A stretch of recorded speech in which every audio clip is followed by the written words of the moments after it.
आज का हमारा टॉपिक है इलेक्ट्रोलाइटिक सेल। इलेक्ट्रोलाइटिक सेल एक ऐसा सेल है जिसमें इलेक्ट्रिसिटी कंज्यूम होती है, यूज होती है और एक नॉन स्पॉन्टेनियस रिएक्शन होता है। फॉर एग्जांपल ये देखें, यहाँ पे ये इसका कंस्ट्रक्शन, इसमें देखें ये बैटरी लगी हुई है। तो ये बैटरी से क्या होता है, जो एनर्जी है या इलेक्ट्रिसिटी है वो इधर जाती है इलेक्ट्रोड्स की तरफ और यहाँ पे केमिकल रिएक्शन होता है। अब वो जो केमिकल रिएक्शन इधर होता है उसको कहते हैं इलेक्ट्रोलाइसिस। क्या कहते हैं? इलेक्ट्रोलाइसिस। अब इलेक्ट्रोलाइसिस वर्ड को अगर हम स्प्लिट कर दें तो ये दो बेसिक वर्ड्स पर मुश्तमिल होता है।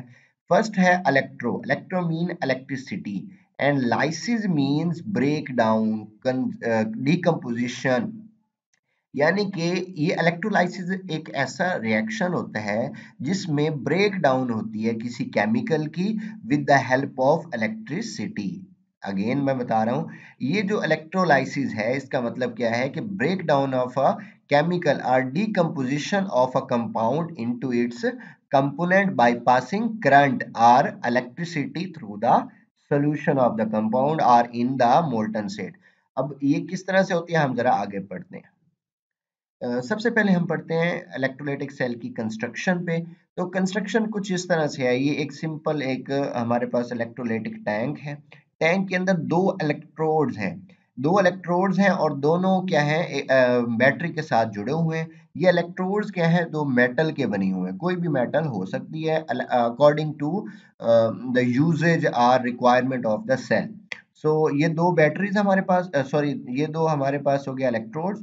और इस इलेक्ट्रोड का अगर बैटरी के पॉजिटिव टर्मिनल, ये है हमारा जो बड़े वाला टर्मिनल होता है ना, उसको कहते हैं पॉजिटिव, और ये स्मॉल वाला इसको कहते हैं नेगेटिव। जो बैटरी के पॉजिटिव टर्मिनल के साथ इलेक्ट्रोड जुड़ा है उसको हम कहते हैं एनोड और उस पर चार्ज होता है पॉजिटिव। और जो बैटरी के नेगेटिव टर्मिनल के साथ जुड़ा होता है इलेक्ट्रोड उसको कहते हैं हम कैथोड और उसके ऊपर चार्ज क्या होता है, नेगेटिव। एनोड पे पॉजिटिव और कैथोड पे नेगेटिव।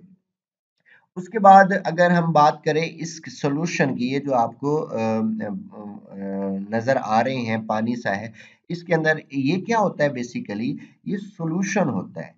वो जो सॉल्यूशन है वो क्या हो सकता है, वो दो तरह से होता है। या तो सॉल्यूशन सपोज कर लें, अगर NaCl आपके माइंड में जो घरों में नमक यूज होता है उसको अगर हम पानी में हल कर दें तो वो बन जाता है इलेक्ट्रोलाइट।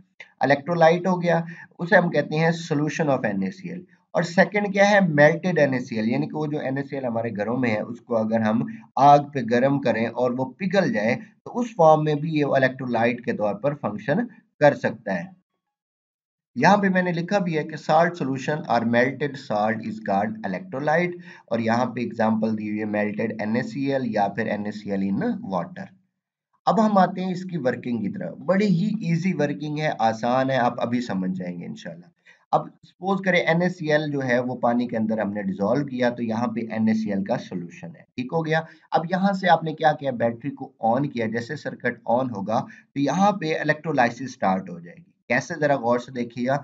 अब जब ये NaCl है ये आयन में डिसॉल्व होगा तो Na पॉजिटिव और Cl नेगेटिव बनाएगा।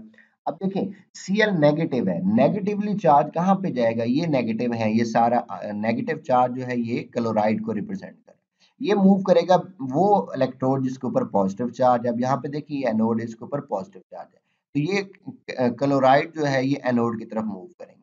अब जब एनोड की तरफ मूव करेंगे तो वहां पे क्या होगा, ये जो यहाँ पे देखिएगा, वहां पे क्या होता है, ये जो क्लोराइड है ये अपना नेगेटिव चार्ज होता है ये उसको दे देता है, यानी कि इलेक्ट्रॉन्स को लूज कर देता है।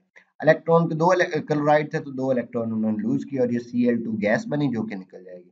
अब आप यहाँ देख रहे हैं कि लॉस ऑफ इलेक्ट्रॉन हुआ है या रिमूवल ऑफ इलेक्ट्रॉन हुआ है। ये जो रिमूवल ऑफ इलेक्ट्रॉन होता है ना, इसको हम कहते हैं ऑक्सीडेशन। क्या कहते हैं, ऑक्सीडेशन। इसलिए एनोड के ऊपर क्या होती है, ऑक्सीडेशन, इसलिए यहाँ पे लिखा हुआ ऑक्सीडेशन प्रोसेस।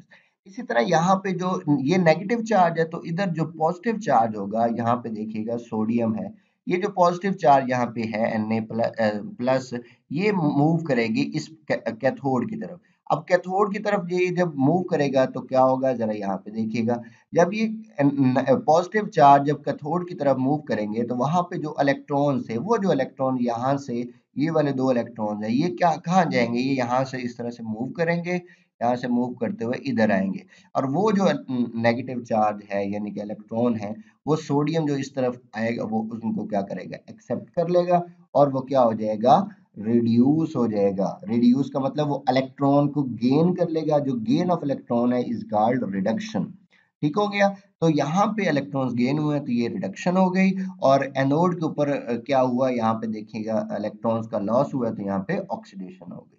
आई होप आपको बात समझ आई है। अब अगर हम ये जो दो रिएक्शन हुए हैं एनोड के ऊपर कैथोड के ऊपर इसको जरा हम समराइज करके ओवरऑल रिएक्शन लिखें। देखिए ऑक्सीडेशन जब हुई एनोड के ऊपर यहाँ पे जो रिएक्शन हुआ वो यहाँ पे दिया हुआ है। ऑक्सीडेशन फिर कैथोड के ऊपर क्या हुई रिडक्शन वो यहाँ पे दी हुई। अगर हम इसको ओवरऑल रिएक्शन करें तो देखो 2Na ने पार्ट किया हिस्सा लिया उसने, Cl ने हिस्सा लिया, उसके बाद यहाँ क्लोरीन Cl2 बना और यहाँ पे Na बना। अब यहाँ पे देखिए प्रोडक्ट में ये 2 है और ये रिएक्टेंट में है तो ये एक दूसरे को क्या हो गए कैंसिल हो गए। तो हमारे पास जो ओवरऑल रिएक्शन है वो 2Na plus 2Cl negative is equal to Na और प्लस Cl2 बन गया। ये हमारे पास ओवरऑल रिएक्शन। आई होप आपको ये सारी बातें समझ आई हैं। अगर आपको कोई क्वेश्चन हो तो प्लीज जरूर पूछेगा। मिलते हैं आपसे नेक्स्ट लेक्चर में। अल्लाह हाफिज।